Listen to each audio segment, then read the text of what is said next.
तारिक फजल साहब, राजा साहब ने करप्शन की बात की, आप करप्शन के बारे लोगों की हुकूमतों की बात की।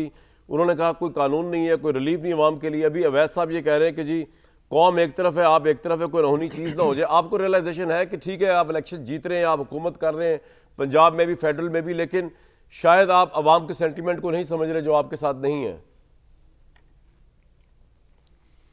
देखिए, अवाम के सेंटिमेंट को तो कामरान भाई बिल्कुल हम समझ रहे हैं, और सेंटिमेंट अवाम का पाकिस्तान की तरक्की के साथ जुड़ा हुआ है। अच्छा, वो किसी की नफरत अंगेज़ तकरीरों के साथ नहीं जुड़ा हुआ, और ना उन लोगों के साथ जुड़ा हुआ है जो कौम को मुसलसल तरक्की हो रही है करने की बात इकोनॉमिकली।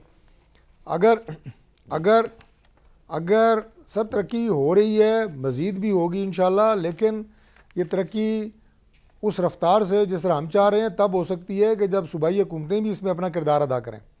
जिस सूबे में पाकिस्तान तहरीक इंसाफ की हुकूमत है, उसने तरक्की की हैंड ब्रेक खींची हुई है कि हमने आगे बढ़ने, ना खुद बढ़ना है ना मुल्क को आगे बढ़ना। हमारा ग्रोथ रेट 2% है, मुश्किल से तरक्की सिर्फ इस बात के अंदर है, अनएम्प्लॉयमेंट एट हाईएस्ट है इस वक्त। जी नहीं, मेरा अर्ज सुने ना जी, मेरी अर्ज सुने। जो केपी के अंदर सिर्फ एक नुक्ते को ले लें सर, मैंने पूरी पढ़ी है, मैं जरा मुकम्मल कर लूं जवाब को, उसमें IMF का जिक्र कर देता हूं कि जो सिर्फ एक अगर मैं नुक्ते पे बात करूं, एक नुक्ते पे केपी की बात करूं, उन्होंने कहा 18% हमारा कंट्रीब्यूशन है।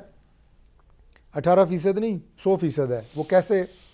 वो इस तरह कि मुल्क में इन्वेस्टमेंट, सरमायाकारी के लिए एतमाद साजी, बैरूनी सरमायाकारों का पाकिस्तान में आना, ये सारा मुल्क की इंटरनल सिक्योरिटी से जुड़ा हुआ है, अमन से जुड़ा हुआ है। अमन के लिए आप पाकिस्तान में क्या कोशिशें कर रहे हैं? जो केपी की हुकूमत है, हमारी लॉ इन्फोर्सिंग एजेंसीज़ ऑपरेशन करती हैं वहाँ पे दहशतगर्दों के ख़िलाफ़। आप कहते हैं उनसे बात करें, इमरान खान कहते हैं कि ना ना ना ना, अफ़गानिस्तान में आपने किसी तरह का उनसे कोई आपने झगड़ा नहीं करना। ओ भाई, हमारा अफ़गान अवाम से कोई झगड़ा नहीं है, वो हमारे भाई हैं।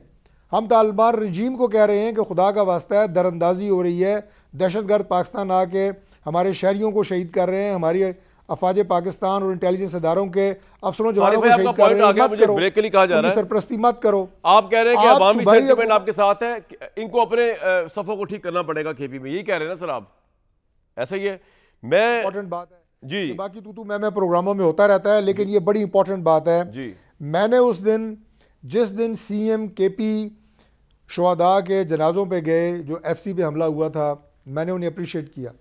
वहाँ खड़े होकर CM केपी ने कहा कि हम दहशतगर्दों को इजाज़त नहीं देंगे कि हमारी सिविलियंस को और हमारी लॉ इन्फोर्सिंग एजेंसियों के ऊपर हमला करें। मैंने उन्हें अप्रिशिएट किया। ये स्पिरिट है जो होनी चाहिए। बिल्कुल ठीक है सर। अगर आप इस तरह खड़े होंगे, मुल्क से दहशतगर्दी का खात्मा होगा, पाकिस्तान आगे बढ़ेगा। आप क्या कहते हैं कि एक सूबे में खुदा ना खास्ता, हम नहीं चाहते दहशतगर्दी की आग लगी रही, बाकी सूबे में पाकिस्तान में अमन रहेगा, सर आपका पॉइंट आ गया, रहेंगे, हम फिक्रमंद हैं।